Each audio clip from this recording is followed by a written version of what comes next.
l'exercice de Maurice concernant sa souveraineté par rapport à Chagos et le retour des Chagossiens dans l'archipel sont intrinsèquement liés. Et si nous guettons sa récent verdict de juin 2016 qui ban l'Olods in pour nous autres, c'est-à-dire qui ne rejette l'appel du groupe réfugié Chagos, il est vrai qu'il est décevant, mais il y a un point important qui nous besoin mettre en valeur, c'est qu'il un ban l'Oloza, qui est le Lord Mans, précisé et souligné qui ban Chagossien, à ce est capable casse ça Oden Council de 71 ans, précise de dire qu'il n'y a aucun obstacle.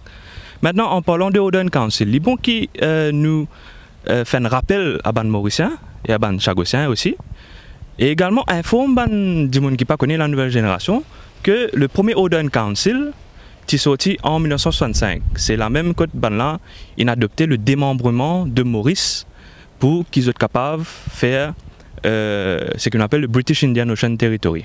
Okay? Et en 1971, il y a un deuxième Oden Council qui est sorti pour le dépeuplement des Chagossiens depuis l'archipel. Ces deux articles-là sont définitivement à l'encontre des résolutions des Nations Unies et en contravention avec les droits internationaux. Maintenant, ce qui est plus intéressant, c'est qu'en l'an 2000, le House of Lords dit que l'Oden Council de 71 là était illégal.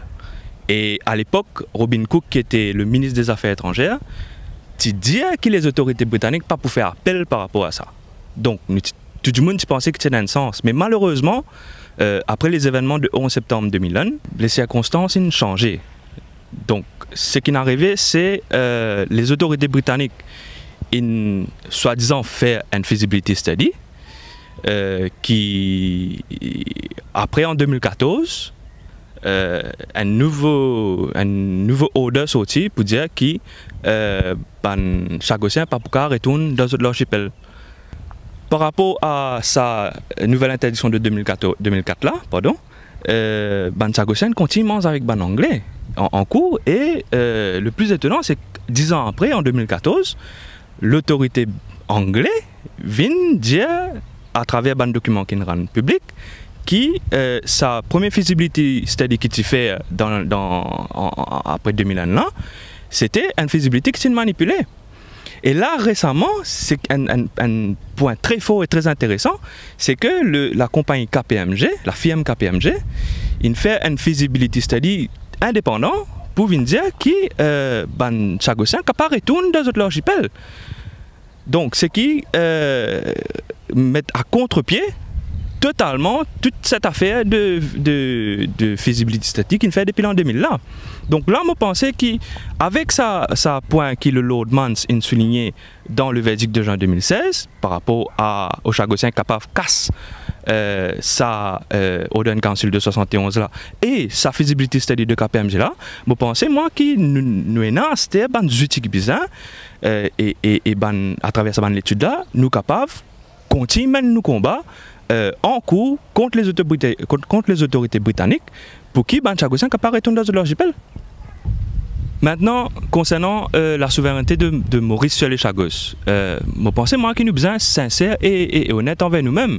Il ne faudrait pas qu'il nous occulte la localisation géopolitique des Chagos et ce rôle géostratégique dans l'océan Indien. Diego Garcia, vidé de ses habitants et maintenant repeuplé par les militaires, ils ont dit un rentable pivot des forces aéronavales pour toute intervention vers le Moyen-Orient et l'Asie centrale. Et une affaire qui est bien importante, qui est bon, les Mauriciens comprennent, c'est que les États n'ont pas d'amis. Ils n'ont que des intérêts. Et ça, c'est un principe de base en relations internationales.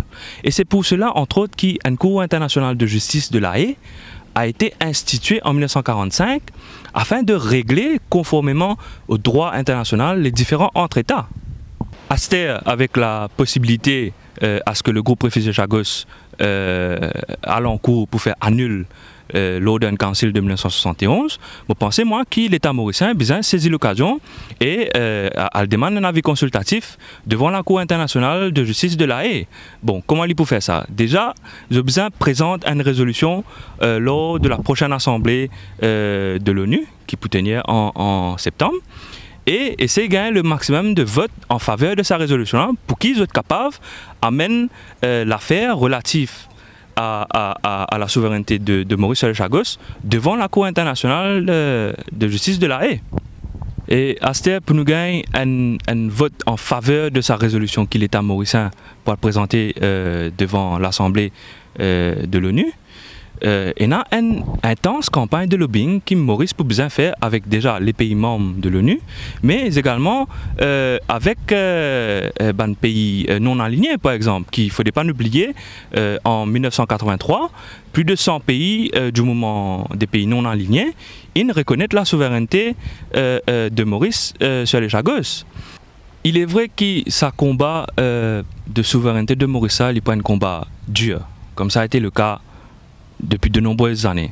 Mais nous avons besoin de démontrer que ce détachement-là est à l'encontre des résolutions 15, 14 et 2066 des Nations Unies qui interdit le démantèlement des territoires coloniaux en voie de s'émanciper. La République de Maurice maintenant, par rapport à sa excision de l'archipel-là, il a besoin aussi à démontrer qu'il gagne une violation de ses droits à l'autodétermination, donc l'excision ou le détachement n'était pas légal, et également qu'il y a eu fraude, pression et chantage de la part de l'ONU et que la transaction par laquelle le gouvernement anglais prétend qu'il un dirigeant mauricien en 71 était consentant, est complètement nul. Et troisième point très important qui me pensait moi, qui Maurice pour besoin à expliquer et démontrer là-bas, c'est que les Anglais et les Américains ont une cachette, ont une réelle intention quant à l'utilisation de Diego Garcia, parce qu'ils n'ont pas de affirmé que Diego Garcia allait être une base de communication.